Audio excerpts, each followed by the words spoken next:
Congress party అందించే 6 guarantee పథకాలతో ప్రజలంతా సంతోషంగా జీవించవచ్చన్నారు మహబూబాబాద్ అసెంబ్లీ నియోజకవర్గ కాంగ్రెస్ పార్టీ అభ్యర్థి డాక్టర్ మురళీ నాయక్. మహబూబాబాద్ మున్సిపాలిటీ పరిధిలోని పలు వార్డులలో తిరుగుతూ చేతి గుర్తుకు ఓటు వేయాలంటూ ప్రచారం నిర్వహించారు. కాంగ్రెస్ శ్రేణులు డప్పు చప్పులతో మున్సిపాలిటీ వార్డులలో ఘనస్వాగతం పలికారు. సీఎం కేసీఆర్ గత 10 సంవత్సరాలుగా మాయమాటలు చెబుతూ తెలంగాణ ప్రజలను మోసం చేస్తున్నాడని ఫైర్ అయ్యారు.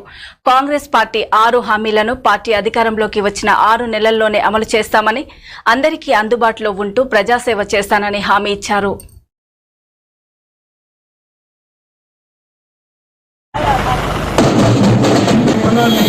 ప్రతి సంఘాన్ని అసోసియేషన్ రాజకీయ ముఖ్యంగా ప్రతిపక్ష ఓటరు డిసైడ్ అయింది. వారు వన్ సైడ్ అయింది. కాంగ్రెస్ గెలుపు దగ్గరగా మైబాద్ నియోజకవర్గ ప్రజలు బ్రహ్మరథం పడతా ఉన్నారు.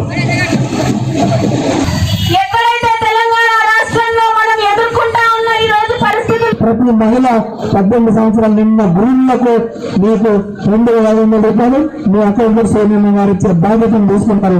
500 రూపాయలకి గ్యాస్ సిలిండర్, మహిళలకు ఆర్టీసీ బస్సులు ఉచిత ప్రయాణం, అలాగే చదువుకున్నటువంటి నిరుద్యోగులు మహిళలకు అందరికీ వాళ్ళకు ఎలక్ట్రిక్ స్కూటీ ఇచ్చే బాధ్యతను ప్రియాంక గాంధీ గారు తీసుకున్నారు. అలాగే రైతు భరోసా పథకం కింద ప్రతి ఎకరాకు సంవత్సరానికి కూలి రైతులు కావచ్చు, అలాగే పట్టా రైతులకు 15,000 రూపాయల ఆర్థిక సాయం చేసే బాధ్యతను కాంగ్రెస్ ప్రభుత్వం తీసుకుంటుంది.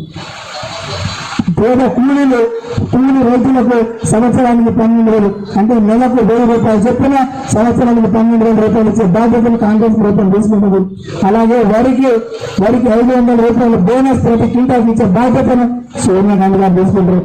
అలాగే ఇందిరమ్మ ఇల్లులు మనం చూస్తున్నాం, ఎక్కడ పోయినా కూడా ఇందిరమ్మ ఇల్లు కనిపిస్తున్నాయి, కానీ ఈ రోజు వరకు ఎక్కడ డబుల్ బెడ్రూమ్ ఇల్లు కట్టించిన పాపాన పోలేదు. 5 లక్షలతోటి ఇందిరమ్మ ఇల్లులు మధ్యతరగతి దిగువ తరగతి కుటుంబాలకు 200 యూనిట్ల వరకు ఉచిత విద్యుత్ ఇచ్చే బాధ్యతను కాంగ్రెస్ ప్రభుత్వం తీసుకుంటుంది. వృద్ధాప్య పెన్షన్ 4,000 రూపాయలని చెప్పి అభ్యర్థులను తెలియజేసి కాంగ్రెస్ పార్టీ మీరందరూ నేను స్థానికత లోకల్ ఉండే క్యాండిడేట్ మీరు నన్ను ఆదరిస్తారు. సిపిఐ టీచర్స్ బలపడుతున్నటువంటి కాంగ్రెస్ పార్టీ అభ్యర్థిని చేతి గుర్తు కొట్టేసి భారీ మెజార్టీతో గెలిపించడానికి సాధ్యం తెలియజేసి